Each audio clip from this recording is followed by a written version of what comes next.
Hey, you there. Thank you for watching, and welcome to Forge Lines Forever. Today I have a 5v5 custom match here on the most amazing Neuroxis map generator. So let's go ahead and introduce our teams and our players, starting off with Team 1 in the north and ending with Team 2 in the south. Starting off with Team 1's eastern player, we have in Tropical Ocean Blue, it is Clinch. He's playing as a Cybern for this match as a 1300. To the middle of Team 1's lineup on the front line is Mimics. He's playing in a Regal Purple as a Cybern as well as a 2100. The highest rated player on Team 1 and in the game overall. To his northeast in Chevy Crimson, it is Latrot playing as a UEF. He is a 1500.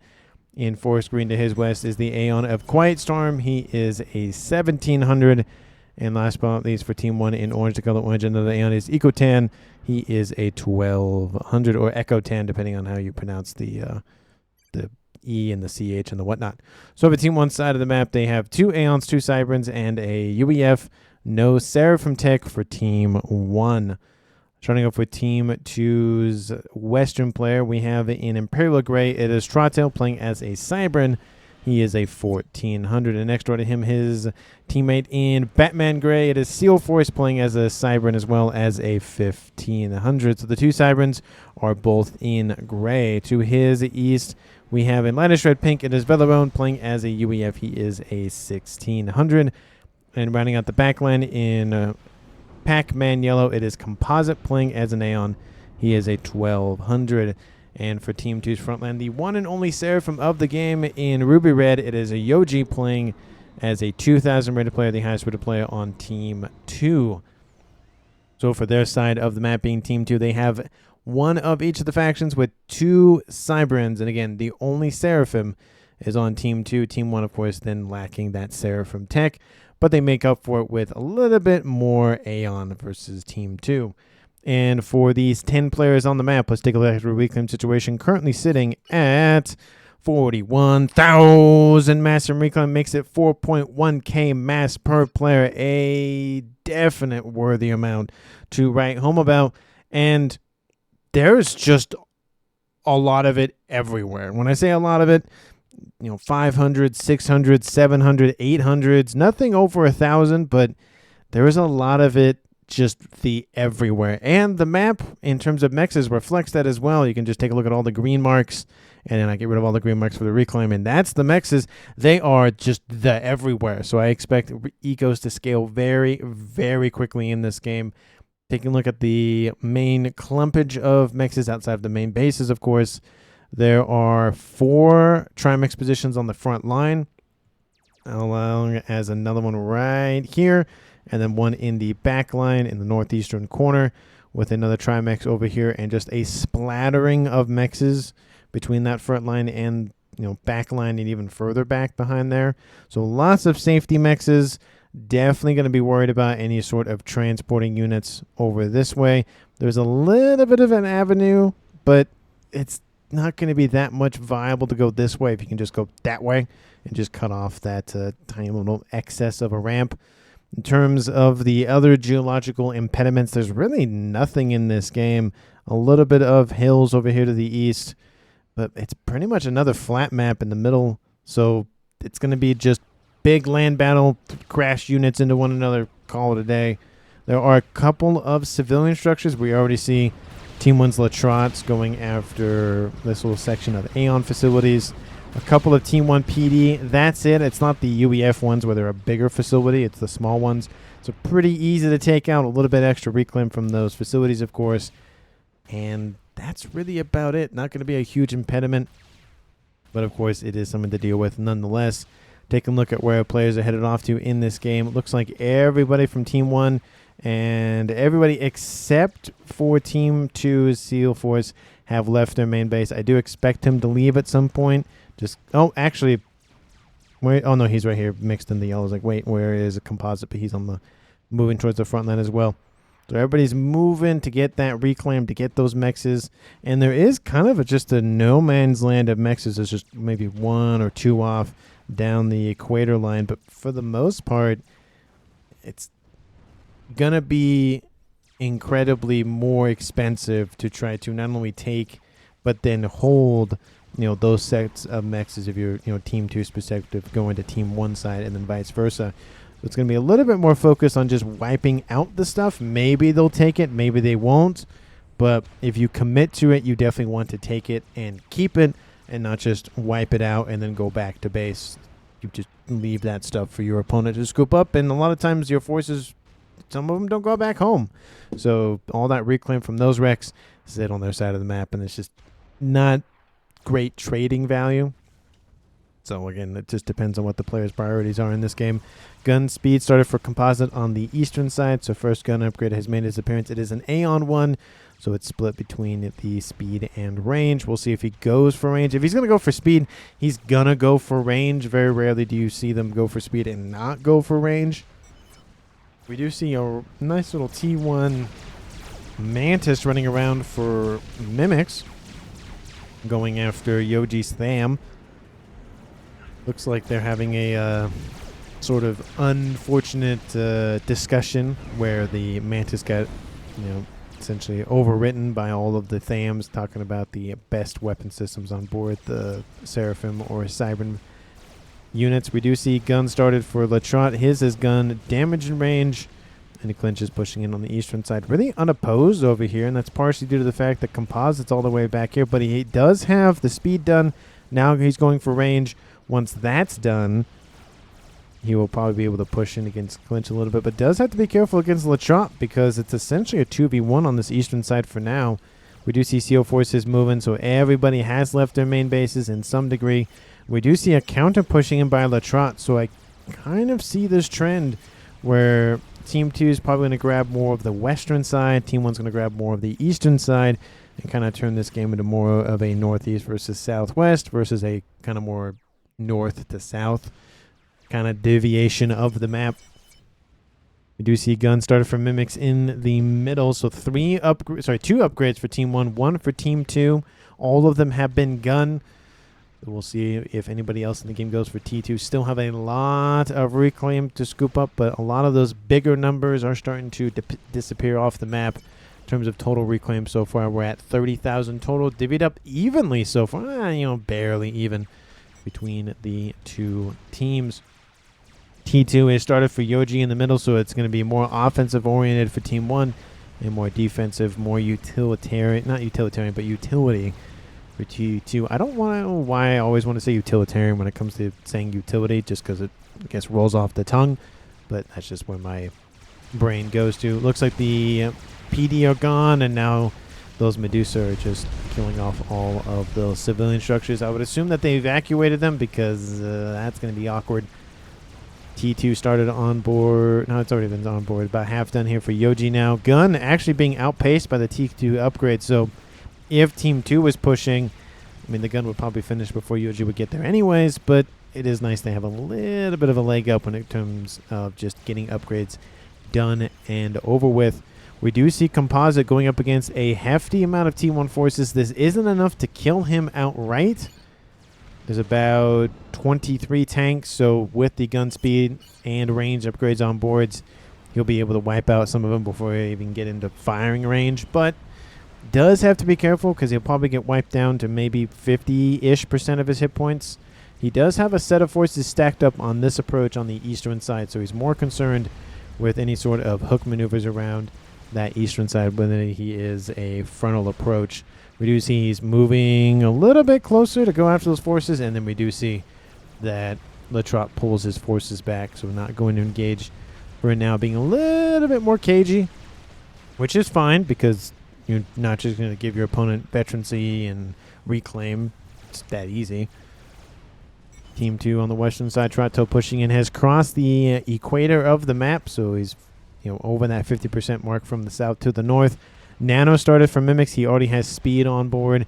Sensor package started for Quiet Storm. Of course, the upgrade unique to the Aeons.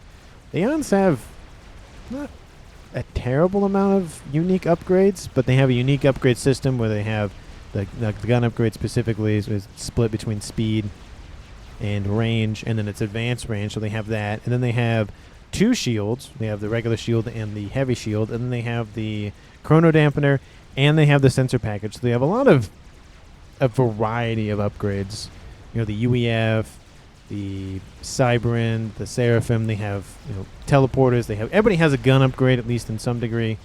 Of course, the Aeons have it in 2/3 upgrades. But it's just interesting to see how the devs divvied up all of the kind of different technologies. We do see Clinch going for an upgrade on his side of the now eastern side of the map. And again, same rough positioning of Trottel. So those mirrors doing essentially the same thing, which, if that is to be any indication, we should probably see an upgrade started for Trottel shortly. Stealth started for Clinch as well. So gun stealth, maybe just straight nano. He's already at 80%, 90% in climbing. That upgrade's going bad. Yep, there it is. Can't even talk fast enough to be able to keep up with the upgrade. We do see gun started for Yoji in the middle now. So again, T2 and gun on board. No real comm v comm action as of yet. 11 minutes almost on the clock. Not really a lot of unit v unit action for the most part. We do see forces from CO Force pushing in on this western side. He's falling back now. Again, very similar on both sides of the map. Is that a T3 transport? Oh, it just looked like it. I was like, what the heck? Oh, there's a T3 unit on board the transport. That makes way more sense. Flak inbound. Are they going to deny the transport? Skyhook does drop on top of a T2 PD emplacement. Probably not the best place to drop that nice little Loyalist down. We'll be able to EMP a couple of these units and slowing down the damage being done to it. But one unit does end up doing some damage. T1 PD in range. And that will kill off that Loyalist. Lovely attempt. But the drop was just kind of spotted. He had to drop too short, but another transport inbound, and it looks like another one already dropped off forces. So a couple of Loyalists just running amok on the front line for Mimics. Another transport. He's really dropping off all of those Loyalists just everywhere, and he spread them out quite nicely so they can't be grouped up and easily killed off. We have Velerone pushing in. He's going to kill off that unit. We do see on the more eastern side units from Composite engaging the ones from Mimics, and it looks like Mimics focused on the exterior mexes from Yoji, really trying to drive his eco into the ground. Western side engagements between 2-3 armies. Technically, these ones haven't engaged yet. He's like, hey, you got to move those in and help. Getting some Loyalists to transport, and get assistance on the front line. It looks like a lot of players, at least not a lot, some of them went straight for T3 tech, because we see 2 players in the game have dropped off Loyalists. Eastern side comm action, Clinch versus Composite. Again, gun nano versus gun speed / range on board. That's not looking too hot. I'm going to split things up because there's a lot of other action happening on the map. We have inbound forces from Latrot to assist that engagement. We have gun started for Quiet Storm to the middle. It's actually gun speed. No, he's going. Sorry, gun range. In the middle, we have Mimics versus Yoji. And Composite is going to lose this fight. Clinch really grateful that he got that nano upgrade. And there he goes. Team 2 loses Composite. First kill of the game goes to Clinch at 13 minutes, essentially on the dot. And that is going to be the end of that eastern side for Team 2. Western side, it looks like they've come back a little bit in that engagement, but it's not looking good. Again, Team 1... they've lost forces up here. It looks like maybe it was a drop from Team 2, to be fair. But with the eastern side gone, like I said, Team 2 drops a player. It's 4v5 in Team 1's favor. And it's just not looking good. Team 1 was already, favoring that side of the map anyways. But with a death, I mean, it's going to be a lot easier. Now we have Yoji microing both the middle and the east. And we see more and more forces dropped off. We see a brick now dropped off to assist the comm. Team 1 PD going down. Yoji drops into the yellow. We have Mimics again, gun nano. Those nanos really coming in handy for Team 1. He's staying in the green, and we had Clinch staying in the mid yellows. Now he's back up into the green. A couple of Team 1 forces from Yoji are blapped away by his comm. He's at 2-star vet so far, and this is just going to be more momentum. We have supporting units inbound from Latrot, but again, he's, I think, more focused on other endeavors. He's on T2 land going for T3 here shortly. T3 air done for Team 1. T3 air done for Team 2 with the T2 air facility. Sorry, T2 land facility and a T2 air facility online. Going for T3 for CO Force, so he's falling back with his comm. So he hasn't made that much of a splash with his comm, but he's getting a ton of units on the front line, whether they're engineers, whether they're Loyalists. I would assume bricks here shortly. Really cutting down the travel time allows for forces to be resupplied very, very quickly. It does look like the transport was destroyed, but the Loyalist was dropped off, unfortunately, for Team 2. But it was a lovely attempt, though. And he has Team 1 bombers inbound to deal with the Loyalist anyways. And there goes that. There's another one over here to the more kind of eastern side. I guess it's in the middle of his stuff now, but it was the eastern side of his structures and whatnot. Advanced range really coming in handy. He has the sensor package, the shield upgrade, at least the first one, and advanced range is going to come in nicely to deal with these forces. More Loyalists inbound. He's going to focus them down first. At least that's what he should be focusing down first. He will get some veterancy. He's up to 1 star now. Overcharge kills off another Loyalist. And that's going to drive a lot of that damage from Team 2 just into the ground and really prevent a lot of damage from being done to his comm. It does force those remaining units back. They might just engage the Team 1 spam units from Ecotan or Ecotan, depending again how you pronounce his first half of his name. But I don't know. I like saying both, but obviously Eco is referred to as, like, you know, economy of games and whatnot. So probably Ecotan is probably what I should stick with, but, you know, I might slip into saying both anyways. Nano started for Yoji in the middle. He's getting a shield emplacement. Is he going to be... I don't think he's going to be within the range of the shield. Nope, just barely outside of it, though. He's already at 50%. By the time anything from Team 1 shows up, that Nano will be done. Unless he goes for Advanced Nano, then he'll be sitting there for a little bit longer. Belarone looks like he's patrolling for a reclaim over here on this western side.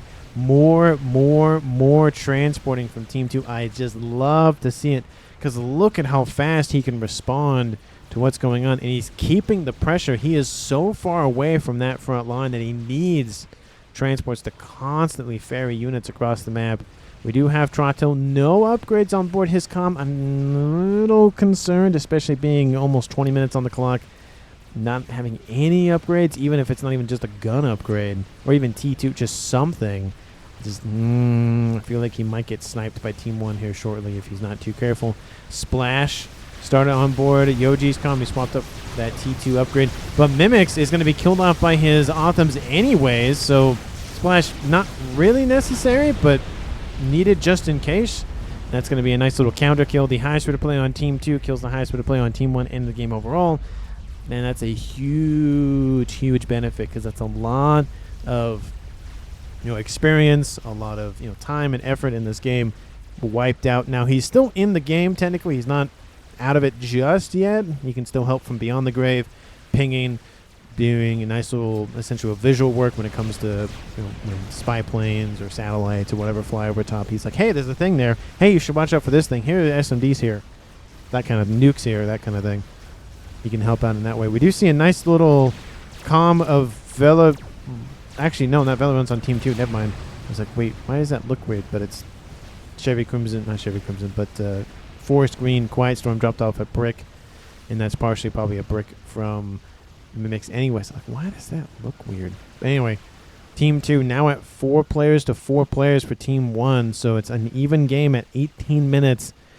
And Splash still being built on Yoji's comm. He might be able to deploy that. He has to be careful, though. If he puts his comm on a transport, A, it has to at least be T2, and B, there are ASFs starting to fly around for Team 1. We only see 1 air player online as of yet, but I mean, Team 2 has a secondary air player anyways, so I would expect Team 1 to kind of follow suit. We do see a couple of units from Team 2 got behind Team 1's defenses and wiped out a couple more mexes. There's a nice little deceiver that's just running around because why not? A little bit more vision for Team 2. That's what they can see with it. Just to say, hey, there's a T2 mex here, and that's really about it. There's no cloaking, it's just stealth. So Team 1 should see him. Yeah, they can see him. He's right there. He's just hanging out. So maybe we'll just keep it there. Nice little pet, maybe. Who knows?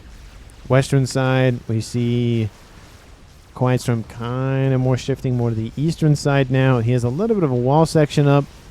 You know, he can't be directly attacked at that little grouping of mexes there. That T2,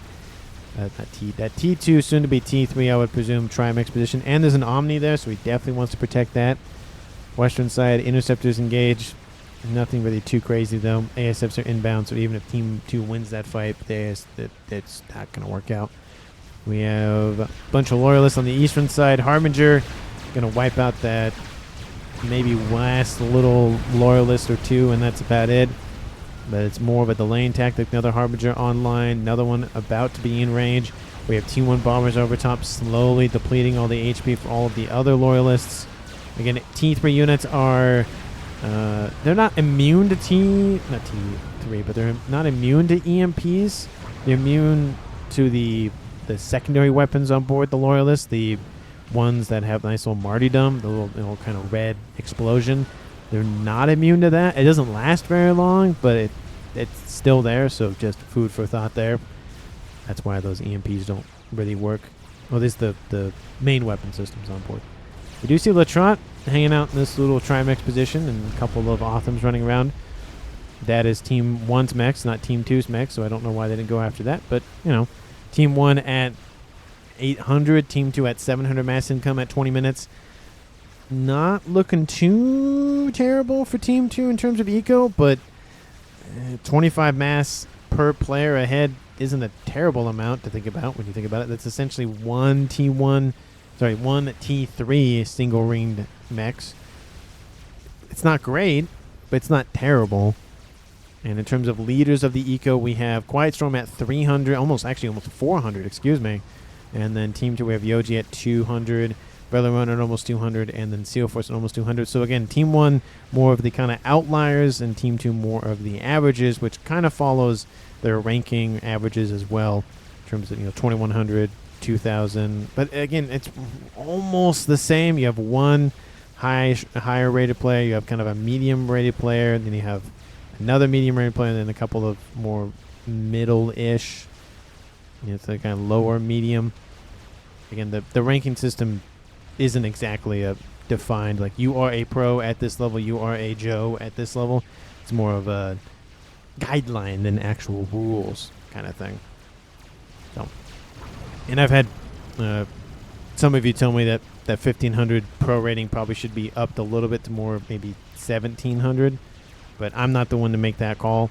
So there's definitely a caster that has a lot more experience, a lot more time in this game that definitely has a little bit more like, it's 1500, probably stay or probably not. Go to 1600, 1700, 1800, that sort of thing. I think everybody knows his name. If you don't, I mean, you might as well check him out. I enjoy watching him still. Guile, such a great job casting. So, but I will never be the GOAT. I just won't. Then that's fine. I know some people have said I'm the best caster, and that's great. I really appreciate that compliment. But in my opinion, he'll always be the GOAT. I think just a matter of fact kind of thing. At least in my opinion, though. But with my rambling out of the way, because I usually do that during the game at least once, or the cast at least once. Shield Heavy started on board. Quiet Storm in the middle. Going to get an additional 17,000 hit points. Essentially, it's the shield capacity of the UEF upgrade, but a little bit less, but total 25,000. It's so much, so many hit points, but it's not as much as the just buff Seraphims that they can get up to 50,000, which is that's just so many. When you have more hit points than an experimental, it's a lot of hit points. It's a lot. Granted, it makes you a very, very big target, but, sometimes it's nice to have 50,000 hit points. We have Seal Force back in his base, no upgrades. We have Trotto. He's gone back to base. Definitely a sensible decision there just to make sure he doesn't get sniped. And Team 2 has been progressing decently well. They're meeting a lot more resistance, though, from Team 1 up here, so it's not going to be as rewarding, but they have done a decent job of just continuing to push Team 1 back. But again, the gains are starting to be a little bit more slow to materialize. Eastern side, Yoji over here pushing against Clinch. He has a lot of Loyalists and bricks. Not to be underestimated, of course. He does have some Harbingers and some Othams and some Parashields. Actually, no. Oh, they're T3 Parashields. I don't know how to pronounce the name, but the Seraphim ones have been regulated to just T3 and then the name of the UEF one being Parashields. Shield Heavy, progressing kind of slowly, honestly. 44. I mean, I feel like it's a couple seconds for a percentage. Definitely going to be a while before that's done. Hopefully, he doesn't have to cancel it. And I say that, and Caster's Curse has been inflicted on you, sir. So maybe, hopefully, you finish it. I always like to see the upgrades finished, but That's just me. Strat Bomber inbound from Team 2 going home? Did it go after something? Oh, looks like it killed off these sets of mexes here. And looks like a mix died up there. And that's it.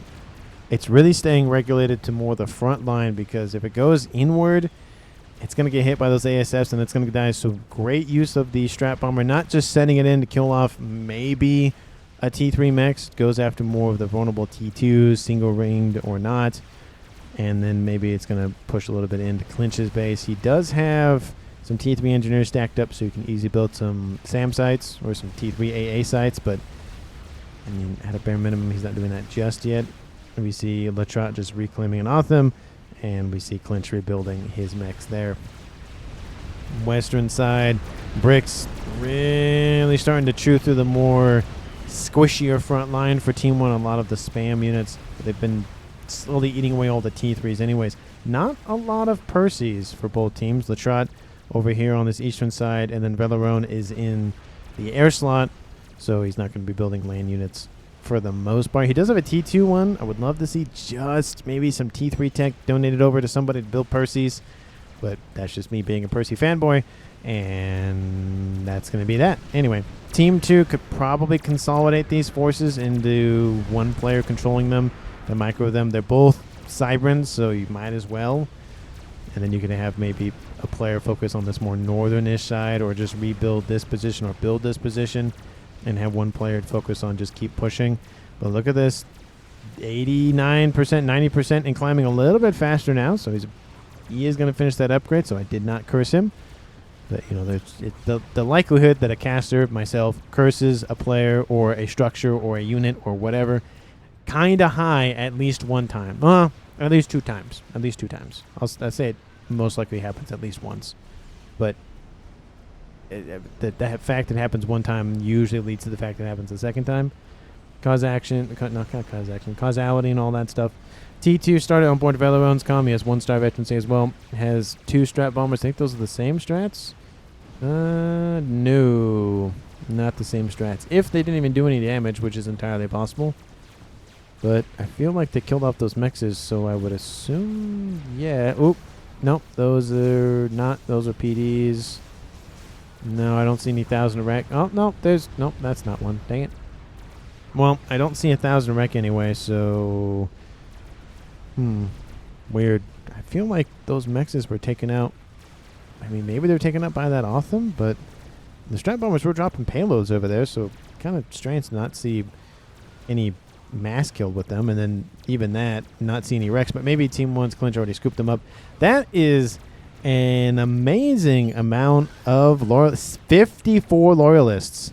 You would think he's producing more bricks. He is not. He is producing loyalists, which, good news, they have missile redirect systems on board, and a couple of bombers said, hey, we don't like all those loyalists stacked up there, so we're just going to go away now. That one did get a kill. A couple of kills, though. Drops it, you know, not drops it, but ups it to 1,400 mass killed. That's working its way to his first star vet. We see Bricks continuing to push in, and they're going between two players' bases here now. Not the best position, but Brick dropped off from Team 2's Seal Force, not Seal Force, but Trato that, or he walked all the way around the map, and he's killed off almost another T3 Pigeon. He kills it off. The Brick remains 16,000 mass killed with that one Brick. Did such a great job. Look at all this dead P-Gen facility things. Transport was shot down, so maybe it was that. Is there another? There's another Brick here. That seems to be about right. Yeah, 2 bricks were dropped off. Wiped out a huge chunk of the power. Not the air facilities, but the power themselves. And some air facilities, but mainly the power. And, you know, air units cost a lot of power, so that kind of really, really sucks for Quiet Storm. He's doing pretty good on power. He did go negative for a little bit, so that's going to hurt him, and it does give Team 2 a little bit more edge in air, whether catching up to or expediting or going in a different direction or whatever they decide to do. Team 1 at 1.3, Team 2 1.4, so about 100 mass. The things have shifted in favor of Team 2.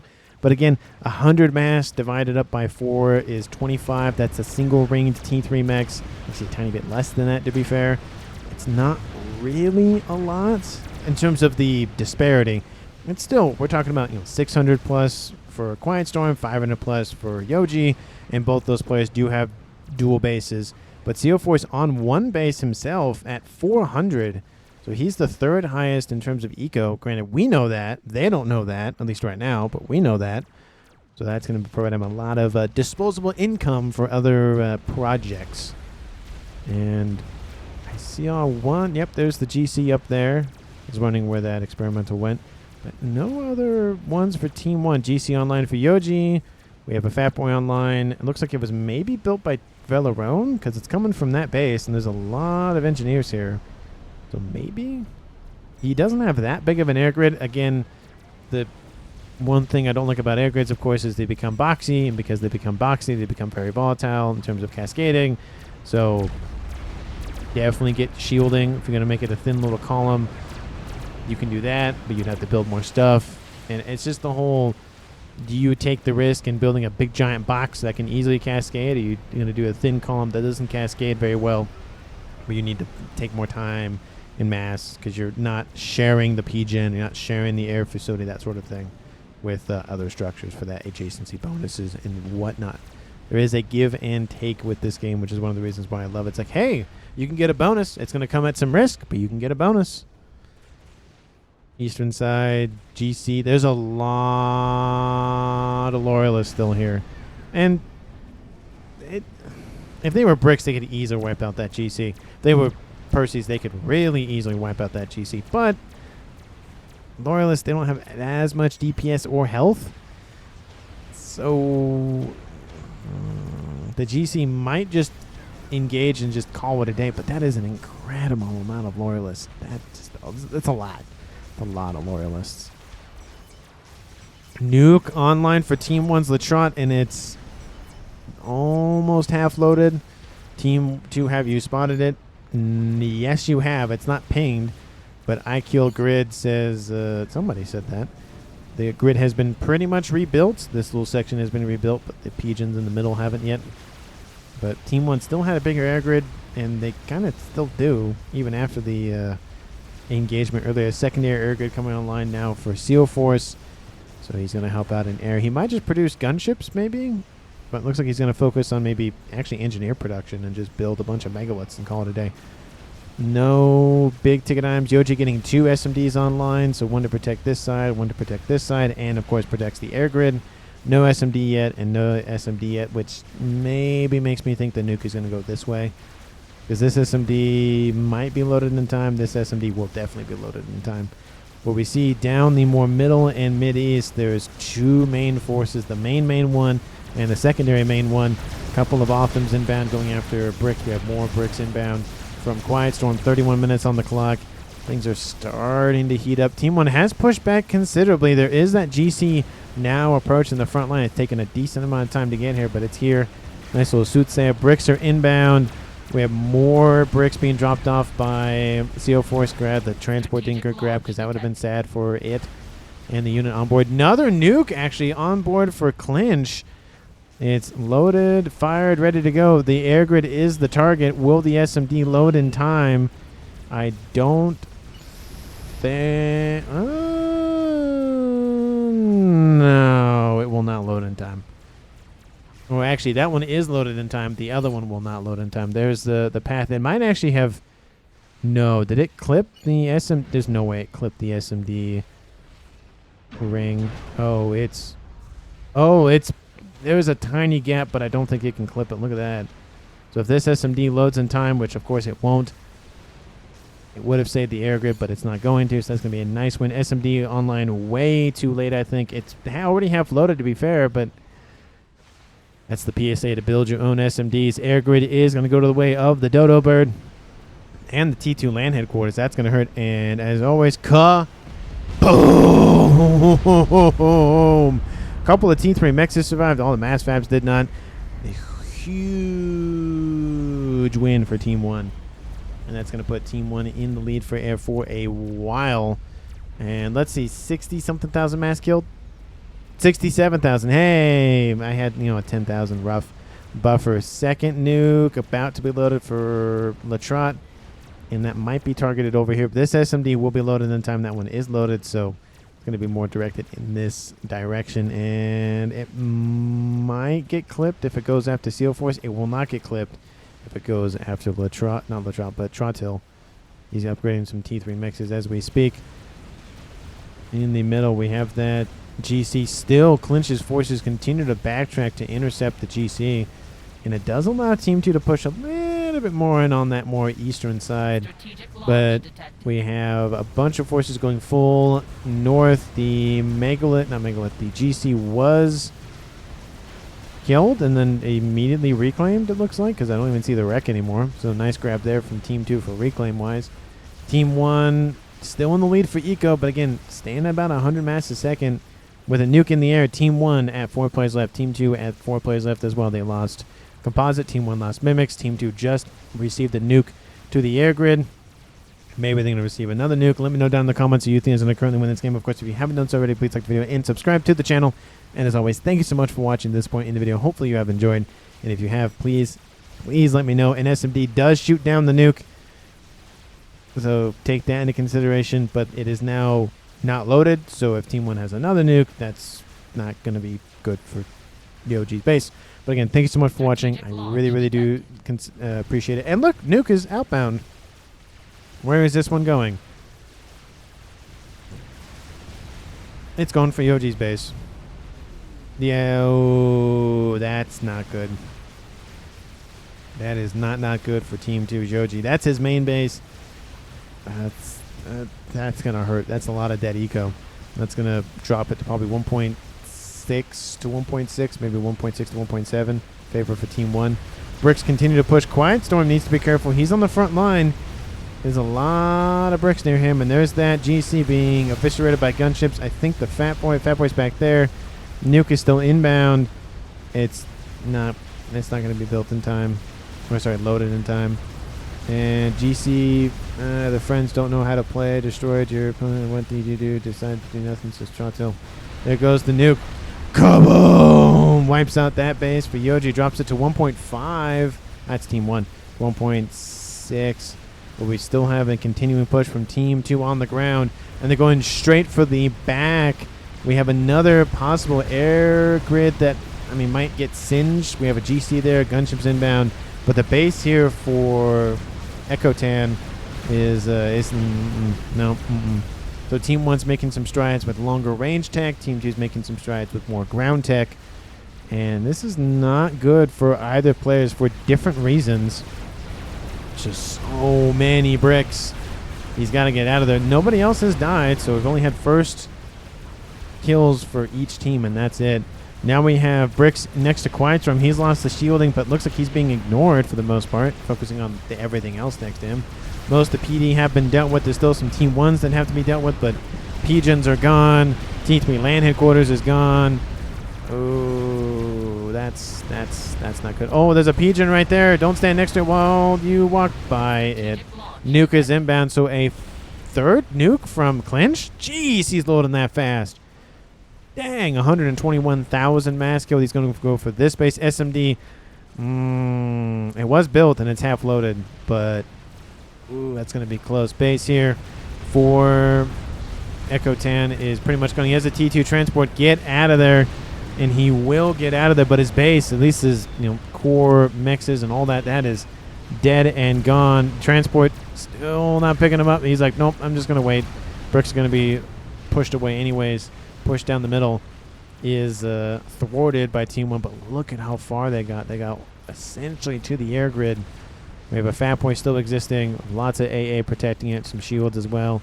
Nuke is still sailing overhead, and is it going to be enough? No, it's not. That is going to go down for Trottil, dropping this game. Not actually to 4v3, but that base is going to hurt. Team 1's lost a lot of eco, so that loss in loss in base from Yoji and Trottil will be felt, but kaboom! I'd say 160,000 mass total killed with those nukes for Clinch.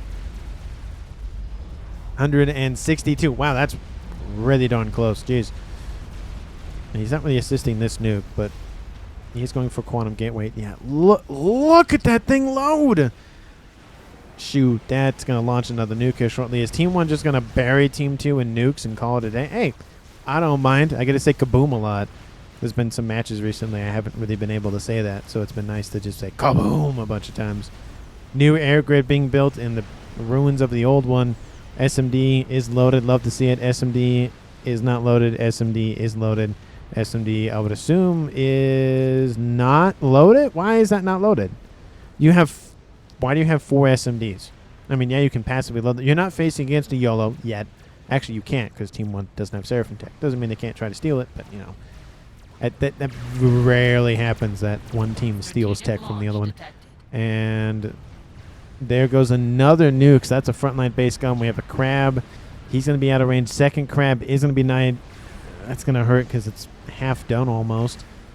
That's going to be more mass killed, though, for Team 2 in terms of eco. It's T2 max is upgrading to T3, so all that mass energy upgrading to T3 is going to be denied and kind of just thrown to the wayside. Foe not impacts his Trotil. We see Yoji, are you building anything crazy in your base? Nuke.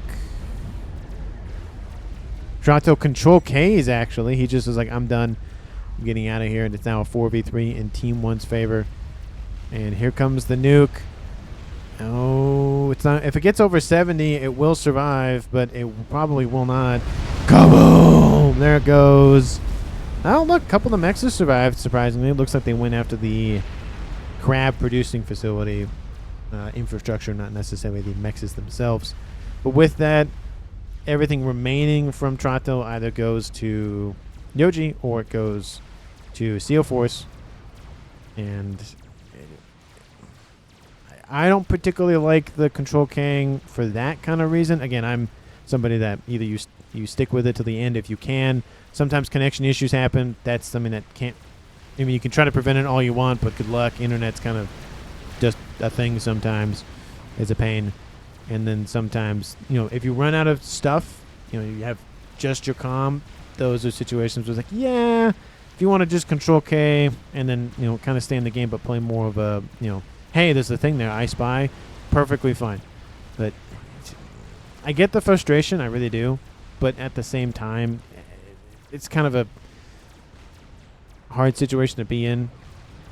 Now I'm trying to empathize with Trotil. His base did get wiped out, so he lost a lot of his stuff anyways. He still had stuff over here, but not as much. And it was mainly Steel Force driving that western side anyways. It's just, you know, a rock and a hard place. So it's like, do you Control K? Do you not Control K? Again, it's kind of a benefits to both, cons to both. That GC is somehow still alive, and now it's going to die. Of course, now I'm looking at it. Oh, no, it gets underneath the shield. That's surprising. That's number 5. That is, I think that's number 5 nuke launched from this position. 200,000 mass, average of about a little over 40,000. Well, not counting this nuke that's being launched. It's going on the eastern side. Looks like it's going for this position. A couple of T2 mexes, lots of T1 PD, but this one's not really going to be impactful unless it goes for this, which it's not. So Team 2 down the middle. Once again, we have 2 Fat Boys, Moleculoid, and a Bug. We have 1 Fat Boy, 2 GCs. They're going to wipe out one of the Fat Boys, so that's half of the damage. And maybe if they go east, they'll catch up to it. Maybe, maybe not. And GC's going to turn maybe and deal with the Moleculoid. Moleculoid is heavily damaged. Yep, does turn and face it. GCs go, let's wipe that out immediately. They go, okay, cool. There's still all those bricks that have to be dealt with. There's 2 GCs over here. There is a Megalith. It does not wipe out that GC is still alive. Get that home. Control K it. Scoop it up for reclaim. Call it a day. And Echo Tan rebuilding his base. Again, he's going to be knocked out for even a little bit while longer. Though it's mainly going to be a 3v3. But he's still in it nonetheless. Team 1, 4 players left. Team 2 at 3. 40 minutes on the clock. Ecos do favor Team 2 at about 400. And kaboom! It wipes stuff out. I think it's the worst nuke out of the 5. But it still does kill off a chunk of mass, though. It's, you know, 45,000 per nuke, roughly. Megalith wiped out 1. Is that same? Nope, that's the GC. That other GC runs away. So that's a win for Team 1. Oh, sorry, Team 2. T3 land headquarters for Quiet Storm's going to be lost. That's going to hurt. Donuts being built, so that's a thing. And, oh, he does have a T3 land headquarters back here. So that's his frontline one. That's his backup one. So that's going to keep him alive and land tech for now. And Fat Boy still shooting at stuff. Fat Boy still shooting at stuff for both teams. So nothing too crazy there. Second Fat Boy online, replacing the second one that was killed off earlier. So it would have been up to 3, but nope. 2 GCs on the eastern side. Don't know what they're doing. We have bugs inbound, and look where they're going. Not attended GC. Oh, nope. They're going home now. Never mind. Scratch what the caster just said. Geez, the GC production is just ramping up. Yoji, he's nothing else too crazy in his bases. Nothing in this base, and nothing in this base. 40 minutes on the clock. No game enders. We have 2 nukes. I mean, Team 1's other nuke of Latrot is just there. And no other plans to end the game. It does go till about 53-ish, 52-ish. So, I mean, we still got time to see something in the game, but I think it's going to be more T3 focus, and T3 focus, which is fine. Because there is that nice little, hey, we don't have to worry about experimentals, that kind of game. Nukes are still concerned, though. We have, GC going to get walked down by a couple of the... Megalith's going to be walking down some... GC's walking down a Megalith. There we go. I can talk, I swear. I promise. And that GC's almost dead. This GC's coming in again. Almost 0 health, but still does 100% of the damage at 0 health, or almost 0 health. New Megalith inbound. That's going to be enough to drive away all 3 GCs. They just can't seem to kill any of them. They're just, 13,000, 21,000, 37,000. Nuke inbound. It's going to nuke the reclaim at a minimum and nuke all of the engineers. That's another nuke inbound from Clinch. That's number 6. And there's the game ender, folks. 43 minutes on the clock. The Scathus has made its appearance with the just enormous amount of hives. Nuke inbound for, don't go to the same spot. Oh, it's going to go here. It's going to wipe up some T3 mexes. So cuts out the frontline engineering facilities and, not engineering facilities, but the supply line bricks and whatnot. And there goes the nuke. It's going to sail right past the set of engineers, but going to come crashing down. That reclaim should be wiped out by the nuke. And kaboom! Oh, almost. As 2,500 rather than the 14,000. Lots of dead engineers. And then that nuke from, I think it was Latrot's going to land, kill off that set of T3 mexes. Transport is going to make it out of range in time. Yes, it will. Kaboom! That's another set of stuff dead. Team 2 is just getting bombarded by nukes. I'm surprised they didn't build any of nukes of themselves. Still no big ticket items yet. And I feel like Team 2 is just going to be bombarded into the Stone Age or be liberated by Team 1. Scathus at a little under half health. So many hives. This isn't even a Phantom game. That is so many hives. I mean, Phantom game, that's pretty standard hive count. But that's a lot of hives. Donut is almost done. We have 4 GCs, heavily damaged, decently damaged, and perfectly fine. We have 2 bugs. Not a lot of AA. Team 1 is starting to press the air game a little bit more, but not as much as you would expect. I mean, they can easily go along this eastern side and just bombard Team 2 with the whatever they want to throw at them at this point. 4 Fat Boys online. Team 1, 1.6. Team 2, 2. Where is all that eco going for Team 2? No, they're spending it, and they're spending it. So I don't know where they're going with all of it, but I mean, look at how much is on the map for Team 1 in terms of experimentals. Team 2, I mean, to be fair, Yoji has a decent amount of GCs. We have 2 Fat Boys divvied up for 1 GC, ripping those HPs apart. Shield plating, hull plating, whatever plating. We have that GC, that's about to be, nope, never mind. This one's about dead. That one's inbound. We have a couple of Cougars inbound, also as well as some Ayashava T2 mobile flat cannons as well. 2 bugs inbound. There's a lot of AA here. Please tell me you're building Cougars on the back of that thing. Yes, you are. Nice job there. Just do as much damage as you can with the AA. I think out of everything, probably wipe out the donut, which they just did, and then wipe out the bugs after that. The gunships are pretty much dealt with at this point. And this might... Ooh, that's not great. Team 1's Quiet Storm's right there. GC almost done. You got to be careful, though. He sees it. He's going to meet his fate, I think. He does have 25,000 hit points. Overcharges. Does kill off a chunk of the hit points. Shield is depleted. Stay underneath your shield. Oh, but it's going to be enough to save us. Oh, we get some veterancy at the last moment to save him. Oh, Quiet Storm does survive, but there's another GC. There's another GC. There's a Fat Boy. There's another GC escorting that Fat Boy. We have 4 Fat Boys down here. Are they going to just clean out the more kind of, mid-upper section of the equator line? But it's going to take a while to move all the way over there. 4 GCs over there. They are inbound. The air grid is going to be destroyed. There's that GC just finished. SACU's right there. And the shielding is gone. Where's the comm? The comm got out of there, got on a transport, said, see you later, alligator. And went out of their PGen. Focus, of course, going to do a bunch of damage to the A. Actually, no, it gets reclaimed at the last second. Nice grab there. That one doesn't get reclaimed. And there goes that one, and that one. There's one PGen survives transport, moves around. Quiet Storm might fall back to help assist. That's the second time his air grid has taken a massive hit, if not an entire hit this time. GC is going to die here shortly. 46 minutes on the clock. Nuke and Scathis and Nuke for team, and artillery, excuse me. That is done now for team 1. And the ASF sitting on the ground, that's probably not a good idea. I'm surprised the Fat Boys haven't fallen back yet to deal with this from Yoji. SACU is going down. That's a lot of eco for Quiet Storm just being evaporated. They've spotted the comm. GC might die. Ooh, got 5,000. Nope, still a lot of hit points for that GC. And,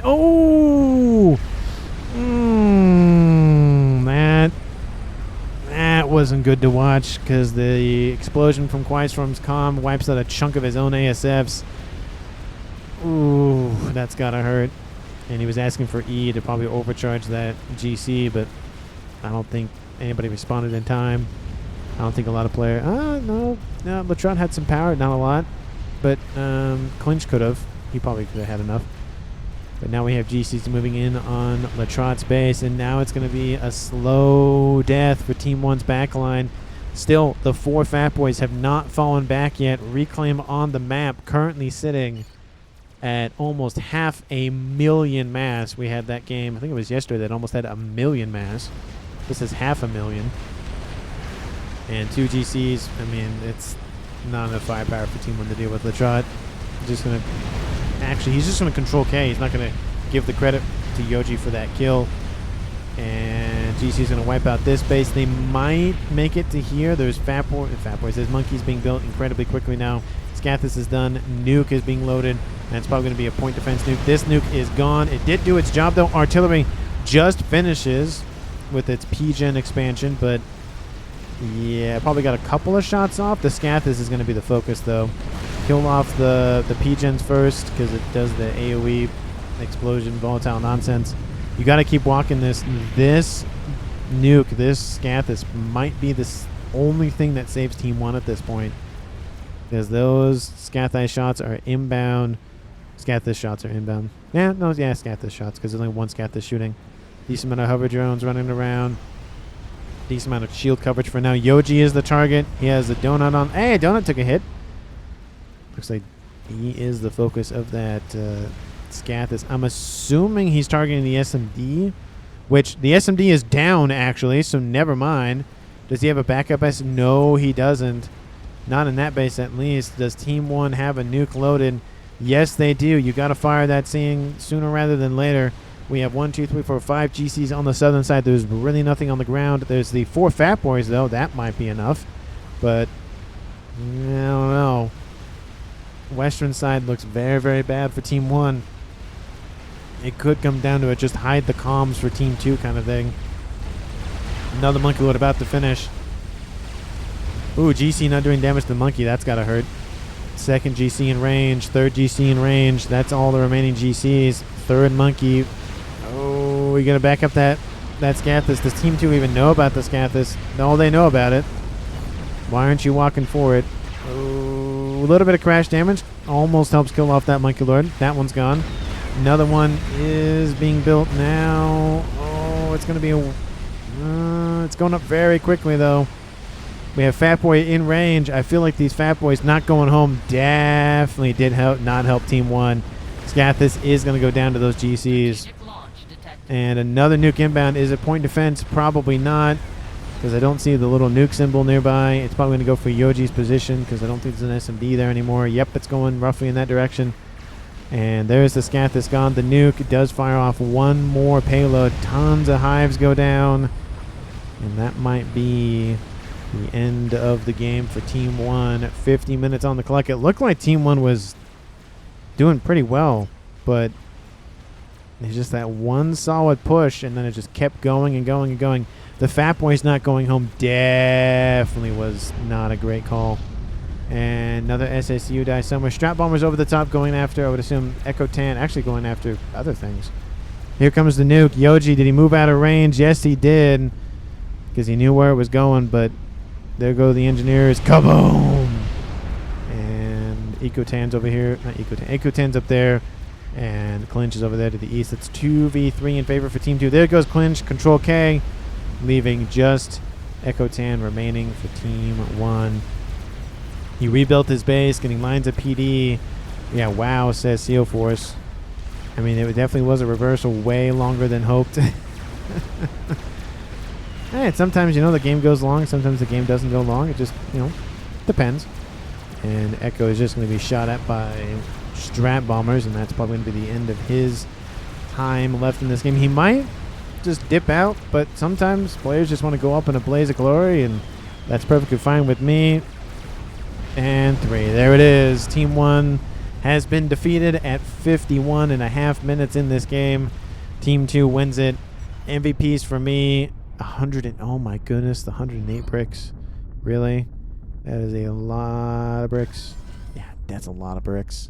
I mean, to be fair, Yoji had like 9 GCs, and those are all like 1, 2, 3, 4, 5, 6, 7, 8. Is there one I'm missing, or is there just one that's hiding? Because they're on top of one another. It is 9 GCs, not even building GCs, just actual online. I do think a big misstep was when the attack was happening from Yoji onto Quiet Storm. These Fat Boys were still pushing south. Had they turned around and followed those forces, maybe they could have saved. Who was that? That was Latrot's position with that nuke.